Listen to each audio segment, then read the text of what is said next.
Commercial employees union area convention Kozhikode നടന്നു. പുതിയ ഭാരവാഹികളെ തിരഞ്ഞെടുത്തു. Commercial employees union CITU Kozhikode area convention സംഘടിപ്പിച്ചു. ജില്ലാ കയറ്റിറക്ക് യൂണിയൻ ഓഫീസ് ഹാളിൽ വെച്ച് നടന്ന കൺവെൻഷന്റെ ഉദ്ഘാടനം ജില്ലാ പ്രസിഡന്റ് KP അനിൽകുമാർ നിർവഹിച്ചു. അതിശക്തമായ പ്രക്ഷോഭ പരിപാടികൾക്ക് നമ്മുടെ മേഖല മറ്റൊരു വലിയ വെല്ലുവിളിയിൽ ഷോപ്സ് ആൻഡ് കമേഴ്ഷ്യൽ എന്ന് പറയുമ്പോൾ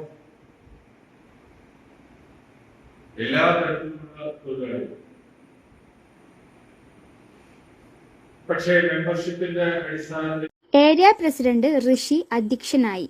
തൊഴിലാളി മേഖല നേരിടുന്ന വിവിധ വെല്ലുവിളികളും വരുംകാല പ്രവർത്തനങ്ങളും ചർച്ച ചെയ്യുന്നതിനായി വിളിച്ചു ചേർത്ത കൺവെൻഷനിൽ നിരവധി പ്രതിനിധികൾ പങ്കെടുത്തു. വരും ദിവസങ്ങളിൽ സംഘടന ശക്തിപ്പെടുത്തുന്നതിനുള്ള ശക്തമായ തീരുമാനങ്ങളോടെയാണ് കൺവെൻഷൻ സമാപിച്ചത്. പരിപാടിയിൽ VA ബഷീർ, സുരേന്ദ്രൻ, റസാഖ്, ശുഭ എന്നിവർ സംസാരിച്ചു. പുതിയ കമ്മിറ്റി ഭാരവാഹികളായി secretary VA Basheer, president Rishi, treasurer Razak, vice പ്രസിഡന്റുമാരായി മുഹമ്മദ് കോയ, നജീബ്, ജോയിന്റ് സെക്രട്ടറിമാരായി ജമാൽ, ഗോപാലകൃഷ്ണൻ, KP ഇബ്രാഹിം എന്നിവരെ തിരഞ്ഞെടുത്തു.